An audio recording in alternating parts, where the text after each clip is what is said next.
Question answers की practice कहाँ से करें? ये बुक खरीद ले, वो बुक खरीद ले या फिर कुछ और करें?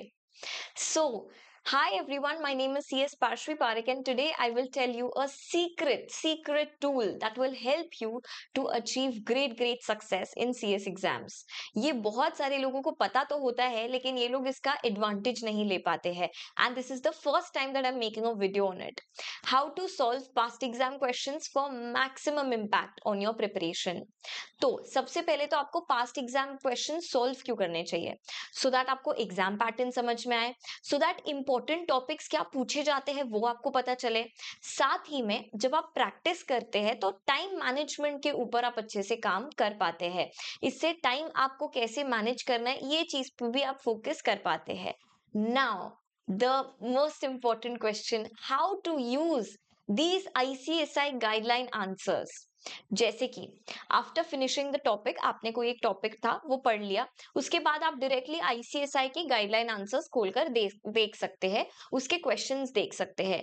ट्राई आंसरिंग द क्वेश्चन कि आपको आ रहा है क्या उसको आंसर देना।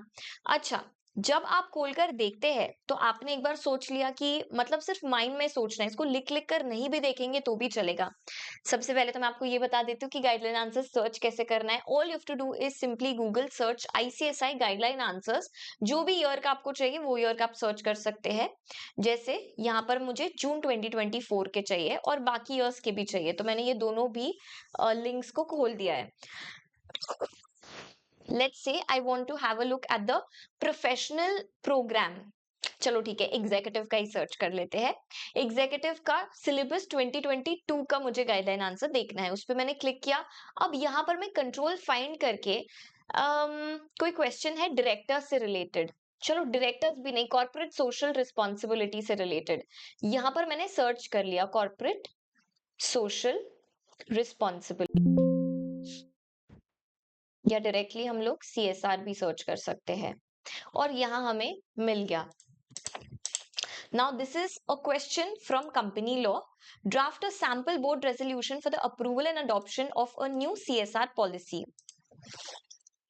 अब क्या क्या चीजें इसमें इंक्लूड हो सकती है, can you know just give it a thought कि ऐसे करके मैं लिख सकता हूँ, उसके बाद रिजॉल्व दैट करके मैं चालू कर सकती हूँ, pursuant to section 135 I can start with my answer like that. ऐसे करके आप खुद से सोच सकते हैं। अब नेक्स्ट क्वेश्चन, सपोज नेक्स्ट जो टॉपिक है जो मैंने किया है that is dividend. Yes, dividend वाला टॉपिक कर लेने के बाद अब मुझे इससे रिलेटेड कुछ क्वेश्चन सॉल्व करने हैं। मैं डायरेक्टली कंट्रोल फाइंड करूंगी और डिविडेंड ये शब्द को सर्च कर लूंगी। यहाँ पर मुझे डिविडेंड वाले क्वेश्चंस दिख रहे हैं। What is the maximum rate at which dividend can be declared by this company? तो can I solve these questions? Absolutely. इससे क्या होगा, मुझे पता चल जाएगा कि कैसे मुझे आ रहा है या नहीं आ रहा है। इसके साथ साथ ये तो हमने देख लिया, इसका भी आंसर क्या दिया हुआ है, जैसे यहाँ पर इन दिस केस ये सारी चीजें। अब ये पढ़कर मैं खुद ने मैंने जो आंसर बनाया था उसको टैली करने की कोशिश करूंगी कि क्या मैं ऐसे सोच रही थी या नहीं। जब आप ये पढ़ोगे ना तो आपको ये भी आइडिया आ जाएगा कि किस तरीके से इन्होंने आंसर को चालू किया है, कैसे कंक्लूड किया है। जैसे यहाँ पर आंसर को शुरुआत कैसे किया है, in the case of XYZ limited, और फिर उन्होंने उनका आंसर लिखना चालू किया है, उसके बाद उनका प्रोविजन बताया हुआ है और लास्ट में उनका कंक्लूजन दिया हुआ है। तो ऐसे करके आपको पता चलेगा कि हाँ इस तरीके से आंसर्स लिखे जाते हैं। So you can also learn the ideal structure of answers. जैसे हम लोगों ने एक रेजोल्यूशन देखा, रेजोल्यूशन किस तरीके से लिखा था ये भी आप देख सकोगे। Understand the key words and presentation, resolution वाले केस में देखते हैं।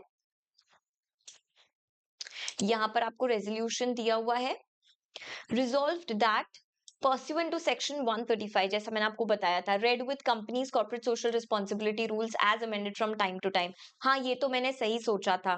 और क्या रख सकते हैं, resolve further that, अच्छा इसको ऐसे लिखना है क्या यार, इन्होंने तो 3 पैराग्राफ में आंसर को लिखा है। so these are the things that we get to know कि इस तरीके से आंसर लिखना है। साथ ही में यहाँ पर इन्होंने इसको बोल्ड में लिखा है या फिर कैप्स लॉक में लिखा है, तो हम भी वैसे कर सकते हैं। अच्छा, ये वाला रेजोल्यूशन तो सही ही है। बोर्ड रेजोल्यूशन का और एक ऑल्टरनेटिव यहाँ पर दिया हुआ है कि ये भी सही है, या 2 रेजोल्यूशंस आई थिंक पूछे हुए हैं। So this is a good way to know कि कैसे हम हमारे आंसर्स लिख सकते हैं। साथ ही हमें और एक चीज यहाँ पता चलती है, the new CSR policy is here bye approved and signed by mister dash director of the company. हम लोग कई बार क्या करते हैं, हम खुद ही डायरेक्टर बन जाते हैं, हम हमारा नाम वहां पर लिख कर आ जाते हैं। ये सारी चीजें हमें नहीं करनी है। Yes, so these are the insights that we get. साथ ही में दीदी हमें तो कोई ईयर ही नहीं दिया हुआ है कि कौन से ईयर का ये है कंपनी का बोर्ड रिपोर्ट, तो आपको डैश डैश करके लिख देना है। जो आपको दिया नहीं है वो आपको अज्यूम नहीं करना है। अगर आपको वो बोले भी अज्यूम फैक्ट्स, तो हम ऐसे फैक्ट्स अज्यूम नहीं करते हैं। Yes, all right. Understand the keywords and the presentation. Bullet point में आंसर लिखा हुआ है, सब हेडिंग करके आंसर लिखा हुआ है, किस फॉर्मेट में लिखा हुआ है, पैराग्राफ्स कितने हैं, ये सारी चीजें आपको समझ आएगी। और अगर आप कोई और बुक रेफर करोगे तो हो सकता है आपको सिर्फ कंटेंट पता चले, लेकिन अगर आप ICSI के ही गाइडलाइन आंसर्स यूज करोगे तो आपको यही समझ आएगा कि शॉर्ट शॉर्ट ये लोग इसी से चेक करते हैं, तो हमें ऐसे ही आंसर्स लिखने चाहिए। Next is identify the areas where you missed the key points or wrote unnecessary points.